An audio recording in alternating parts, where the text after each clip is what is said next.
Bismillah. Assalamualaikum warahmatullahi wabarakatuh. Alhamdulillah wassalatu wassalamu ala Rasulillah wa ala alihi wa ashabihi wa man tabi'ahum bi ihsan ila yaumil qiyamah. Amma ba'du. Kelas 9 rahimani wa rahimakumullah. Di akhir dari surat At-Taghabun ini Allah Subhanahu wa taala memperingatkan orang-orang yang beriman agar tidak terfitnah atas apa yang dia miliki. Allah Subhanahu wa taala mengatakan, A'udzubillahi minasyaitonirrajim. Ya ayyuhalladzina amanu inna min azwajikum wa auladikum aduwwalakum fahdharuhum. Wahai orang-orang yang beriman, sesungguhnya istri-istri kalian dan anak-anak kalian adalah musuh bagi kalian. Nah, maksud dari musuh adalah ini bisa jadi menghalangi seseorang untuk bertakwa kepada Allah Subhanahu wa taala. Naam. Fahdaruhum, mereka menghalangi kalian ya di jalan Allah, menghalangi ketaatan, menjalankan ketaatan kepadanya. Ma fahdaruhum, maka berhati-hatilah kepada mereka. Wa in ta'fu wa tasfahu wa taghfiru fa innallaha ghafurur rahim. Dan apabila istri-istri kalian dan juga anak-anak kalian itu mempunyai kesalahan, terus kemudian engkau memaafkan kesalahan mereka, terus kemudian menutupi kesalahannya, maka Allah Subhanahu wa taala akan menutupi dosa-dosa kalian dan merahmati kalian. Innama amwalukum wa auladukum fitnah.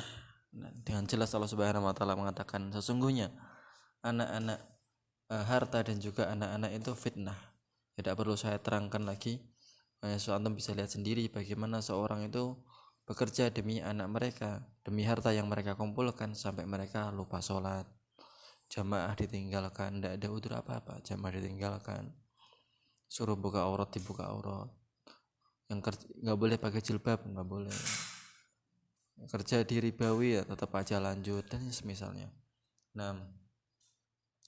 Allah indahu ajrun adim, dan kepada Allah Subhanahu wa taala dan hanya Allah Subhanahu wa taala di sisinya ada balasan yang besar. Fattaqullaha mastata'tum wasma'u wa ati'u wa anfiqu khairan li anfusikum wa may yuqassuha nafsihi fa ulaika humul muflihun. Dan bertakwalah kepada Allah Subhanahu wa taala mastata'tum tuh ya kalau bahasa letterlocknya semampunya, tapi di sini diterjemahkan mampu itu yang seperti apa, yaitu semua kemampuan, mengerahkan semua kemampuan dan kesungguhan sampai maksimal dalam melaksanakan ketakwaan ya, dari maksimalnya ya, standar maksimalnya ketakwaan. Kalau dia nggak bisa ya sudah, berarti mastata'tum. Nah gitu maksudnya. Dia berusaha untuk sholat dengan berdiri, dia udah berusaha, ternyata dia masih sakit, mungkin kakinya terkilir dan nggak bisa berdiri dengan sempurna dan tidak bisa berdiri dengan lama-lama, maka dia berusaha dengan semampunya.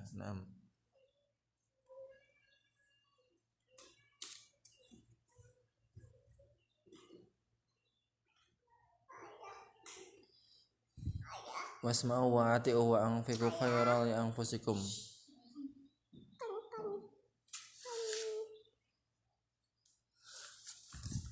Kemudian taatilah Rasul, dengarkan Rasul. Taatilah dia. Dan nafkahkanlah sebagian dari apa yang diberikan Allah Subhanahu wa taala. Wa may yuqassuha nafsahu wa man yuqassuha nafsihi fa ulaika humul muflihun. Barang siapa yang selamat dari sifat bakhil, maka merekalah orang-orang yang beruntung, mendapatkan semua kebaikan. Kemudian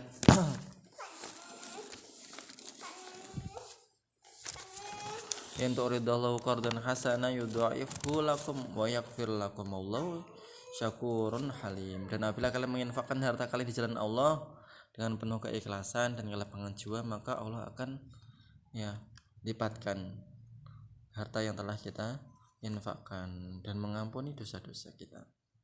Nah, alimul ghaibi wasadah, al-azizu, al-hakimu. Ada beberapa nama di sini. Al-alim, alimul ghaib. Allah Subhanahu wa taala Maha mengetahui yang gaib dan Maha mengetahui yang nampak. Dan juga Allah Subhanahu wa taala memiliki sifat al-aziz, Maha perkasa, wal hakim, lagi Maha bijaksana.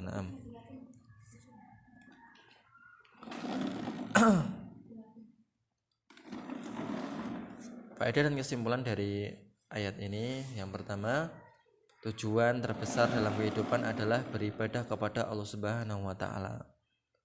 Nah, wa ma khalaqtul jinna wal insa illa liya'budun. Maka barang siapa yang menghalangi dari beribadah kepada Allah, kita wajib berhati-hati, bisa jadi dia adalah musuh bagi kita. Nah, yang kedua, pentingnya bersungguh-sungguh mendidik anak menjadi penolong menjalankan ketaatan, bukan menjadi penghalang dalam ketaatan. Yang ketiga,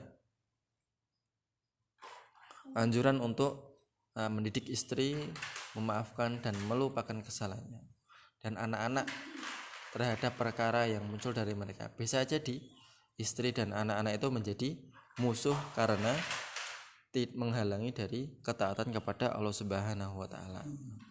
Yang keempat, apabila suatu perkara yang itu berat, ketawakan itu berat bagi seorang muslim, maka hendaknya dia mengerjakan perkara tersebut semaksimal mungkin. Kalau nggak bisa ya sudah, sebisanya itu kalau dia sudah berusaha semaksimal mungkin, sehingga apabila tidak mampu maka dia mendapatkan udzur. Sebagaimana tadi sudah disebutkan, kalau dia nggak mampu berdiri maka dia duduk setelah dia berusaha dengan semaksimal untuk berdiri. Kemudian yang kelima, seruan berinfak di jalan Allah Subhanahu wa taala dan menjauhi sifat bakhil. Yang keenam, barang siapa yang dijaga dari sifat